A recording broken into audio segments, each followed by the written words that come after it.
बोले शंकर भगवान की। मान सिंह जी, समय बहुत बड़ी बलवान होती है और समय भगवान से भी बड़ी है, विष्णु से भी बड़ी है, शंकर से भी बड़ी है और समय धरती और आसमान से भी बड़ी है।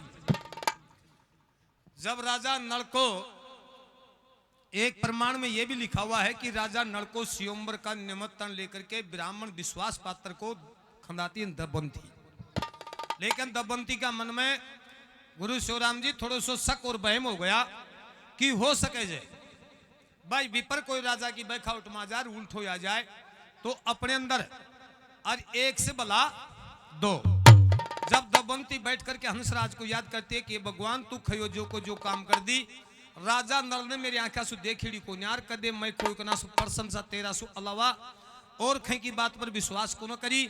हे हंस देव मेरी नैया मद्दार में डूब जाएगी, राजा नल मंडप में नहीं आयो। तो जब हंस को याद करते रहे, हंस वहां पर प्रकट होता है, कहता है कि हे दबंती मैं तेरी शादी के लिए अटल प्रतिज्ञा को पर तैयार हूं, लेकिन मेरे थोड़ी सी के एक अतिरिक्त बात जरूर याद रखना कि जब जब तू याद करेगी तब तब मैं आकाशवाणी करूंगा, आज तो तेरे ना गोचू वो जो आऊं।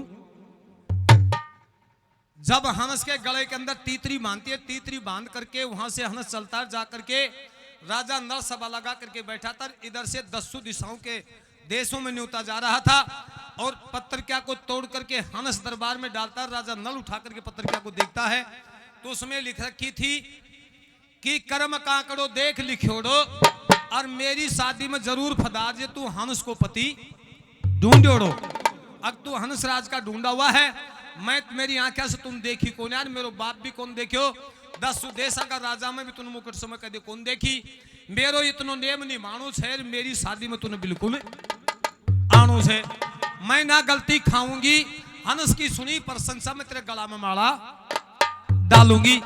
मैं स्वयंवर खुद स्वयंवर रचवाई छू, या हंस बल देख ले मेरो ब्यूतोर, या हंस ले किनारा आर्यो से न्यो। तो राजा नल अतरी फटकना दृढ़ विश्वास हो गयो और उसी समय हंसवा से अंतर्ध्यान होकर के कैलाश पर्वत में पहुंच जाता। उधर से राजा नल अपना सिर के ऊपर मुकुट जचा करके घोड़ा को बाहर निकाल करके लगाम खस करके घोड़ा की लगाम पकड़ करके राजा नल रवानगी ले लेता है।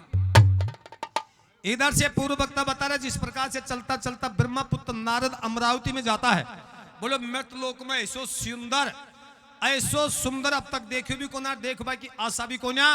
राजा भीमक एक बहुत अति सुंदर कन्या से जड़ ब्रह्मा किसी पुत्री देवलोक से उतरी, हे इंद्र तेरा दरबार में आ जाएगी तो धन भी लक्ष्मी भी बुद्धि भी और सम्मान भी तेरे बढ़तो ही चलो जाएगो। तो मृतलोक में जाओ, दबंती को ब्याह करके लाओ। ये सुनकर के राजा इंद्र यम वर्ण अगन चारों देवताओं को साथ में, 3 देवता साथ में लेकर के धरती लोक के ऊपर आने की कोशिश करता है। और जब आकाश मार्ग आ रहा था उधर से राजा नल आ रहा था, सूर्य भगवान की किरण टूट के नार राजा नल का मस्तक मल जारी और राजा नल का मस्तक में किरण निखड़ के नार सूर्य भगवान का नहीं जारी। देख नार इंद्र का भरागो कि यार ऐसो सुंदर धरती लोक के ऊपर को राजा देखो ही कुछ या बेमाता ठाली कड़े कर दी, चाल के नाने को गए लो रोको। चारों देवता चलते चलते वो रास्ते में खड़े हो जाते। उधर से राजा नल आता है, आता नल के सामने हाथ जोड़ करके प्रणाम करता। राजा नल महाराज को कोटि कोटि प्रणाम, आयुष्मान भवे खुश रहो। आप कौन हो, कहां से आए हो? आपकी सुंदरता में कोई कमी नहीं है, लेकिन मैं ये पूछना चाहता हूं कि क्या तो तुम्हारा नाम है, कहां जा रहे हो, क्या तुम्हारा काम है? जब राजा नल कहता है कि वीर सेन का पुत्र हूं, नल मेरा नाम है और कुंडल पर मैं राजा भीमक की बेटी दबंती का स्वयंवर देखने के लिए जा रहा हूं, यही मेरा काम है। अत्रि कहते समय ही और इंद्र तो घबरा गो, पसीनो दड़ दे ही कि यार यूं सभा में जार बैठ जाएगो तो आपने तो कोई लेनो देनो को ना। आई की सुंदरता ने देखना का रंग रूप ने देखना और सूर्य भगवान को सम्मान कर रहे हो तो वह कसी अपन माला पहरा हो, वह तो ऐने ही पहरा होगी। जब उसी समय चारों देवता वहां का नहीं देखे, वहां का नहीं देखे, बोले के करने से बोले पहले वचन भरा। जब इंद्र कहता है कि पहले मैंने ये काम करने बोले खे तो बोले बोलबा में बड़ो चतुर था, लेकिन तू बचना में कैसे हो? तो बोले महाराज छू जैसे तेरे सामने खड़ो छू।